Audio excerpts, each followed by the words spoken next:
नमस्कार मेरे सभी लिसनर्स को। आप सभी का स्वागत है दी वंडरस नारी पॉडकास्ट सीरीज में, जहां हम बात करते हैं उन सभी भारतीय नारियों की जिन्होंने इस समाज में अपना नाम बनाया और एक मिसाल कायम की है। तो आज की कहानी भी कुछ खास है। ये कहानी सुनने के लिए आप सभी को फिर से ले चलूंगी इतिहास नगरी। तो चलिए शुरुआत करते हैं। सोचिए वो दौर जब औरतें स्कूल तक नहीं जा पाती थी, जब पर्दा था, पाबंदियां थी और राजनीति सिर्फ मर्दों का अखाड़ा थी। तभी एक महिला तमिलनाडु की जमीन से उठती है, जिसने न केवल पढ़ाई की बल्कि डॉक्टर बनी और फिर भारत की पहली महिला विधायक बनी। जी हाँ, आज हम इस पॉडकास्ट सीरीज में भारत की पहली महिला विधायक के बारे में जानेंगे। वो सिर्फ एक नाम नहीं बल्कि एक क्रांति थी। हम अब उस दौर में आ चुके हैं जब हमारे इस वंडरस नारी ने समाज, राजनीति और चिकित्सा तीनों को झकझोर कर रख दिया था और कदम रखा था एक क्रांति भरे काल में। मुत्तुलक्ष्मी रेड्डी का जन्म 30 जुलाई 1886 को ब्रिटिश भारत के मद्रास मतलब आज के चेन्नई में हुआ था। उनके पिता नारायण स्वामी अय्यर सरकारी कर्मचारी थे और माँ एक देवदासी परिवार से थी। अब जरा सोचिए, उस समय देवदासी प्रथा कितनी गहरी थी, जहाँ लड़कियों को बचपन से ही एक तयशुदा जीवन जीने को मजबूर किया जाता था। लेकिन उनकी माँ ने ठान लिया था, मेरी बेटी वो नहीं करेगी जो मैं कर चुकी हूँ। मुत्तुलक्ष्मी ने पढ़ाई शुरू की, वो भी एक ऐसे समाज में जहाँ लड़कियों की स्कूल में भी एंट्री मुश्किल थी। लेकिन उनकी बुद्धिमत्ता ने सबको चौंका दिया। वो अपने स्कूल की टॉपर रही और आगे जाकर भारत की पहली महिला मेडिकल ग्रेजुएट्स में शामिल हुई। डॉक्टर मुत्तुलक्ष्मी रेड्डी न सिर्फ डॉक्टर बनी बल्कि समाज की बीमारियों का इलाज भी उन्होंने पूरी हिम्मत से किया। उन्होंने स्त्रियों की चिकित्साओं के लिए कई क्लिनिक खोले। जब उन्होंने देखा कि महिलाओं के लिए अस्पताल तक नहीं है, तो उन्होंने खुद आगे आकर अद्यार कैंसर इंस्टीट्यूट की स्थापना की, जो आज भी भारत के प्रमुख कैंसर अस्पतालों में से एक है। लेकिन कहानी यही नहीं रुकती।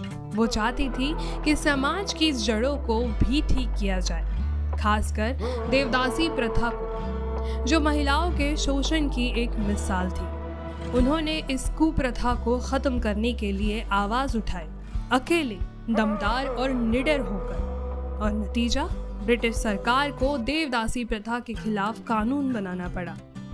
मुत्तुलक्ष्मी से जुड़ा एक प्रेरक किस्सा मैं आप सभी को सुनाना चाहूंगी।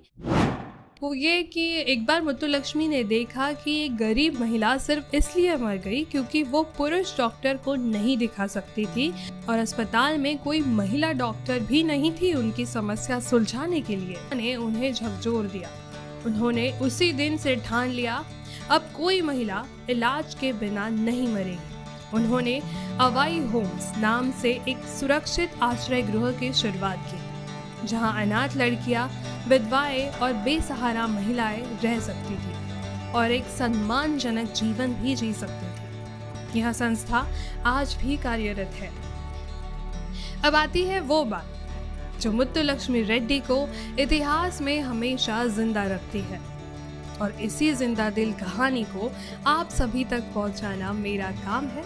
वो बात ये थी कि भारत की वो पहली विधायक कैसे बनी।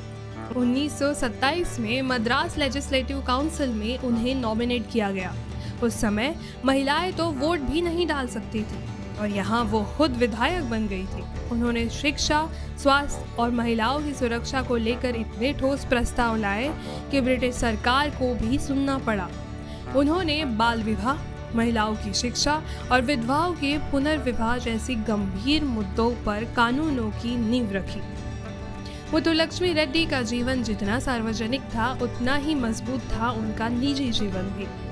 उन्होंने एक प्रगतिशील पुरुष डॉक्टर सुंदर रेड्डी से विवाह किया, जो उनके कार्यों में उनका पूरा समर्थन करते थे। उन्होंने अपने बच्चों को भी वही मूल्य दिए, स्वतंत्र सोच, शिक्षा और समाज सेवा।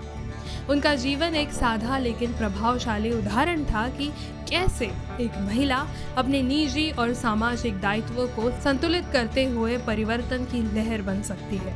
दोस्तों, आज जब हम महिला सशक्तिकरण की बात करते हैं, जब हम लड़कियों को डॉक्टर, नेता, साइंटिस्ट बनते देखते हैं, तो उनकी नींव रखने वालों में एक नाम सबसे ऊपर आता है, डॉक्टर मुत्तुलक्ष्मी रेड्डी।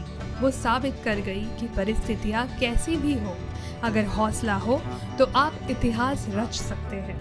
उनकी कही एक बात आज भी गूंजती है, हमारे समाज को आगे बढ़ाने के लिए सिर्फ पुरुषों की नहीं, स्त्रियों की भी बराबर भागीदारी जरूरी है। तो चलिए मेरे साथ इस वंडरलेस नारी को हमारा सलाम देते हैं और उनकी कहानी से प्रेरणा लेते हैं कि हम भी बदलाव का हिस्सा बने। तो ये थी हमारी आज की वंडरलेस नारी मुत्तुलक्ष्मी रेड्डी की कहानी। आशा करती हूँ आपको ये कहानी पसंद आई हो। दी वंडरलेस नारी पॉडकास्ट को YouTube और Spotify पे फॉलो करें, लाइक करें और ज़्यादा से ज़्यादा लोगों तक हमारे इस कोशिश को पहुँचाइए। आप सुन रहे थे दी वंडरलेस नारी पॉडकास्ट सीरीज मेरे यानी आपके अपने अदिति के साथ। फिर मिलेंगे एक और अद्भुत नारी की कहानी के साथ अगले हफ्ते। तब तक याद रखिए, जो बदलने का हौसला रखे वही सच में इतिहास रच सकते हैं। धन्यवाद।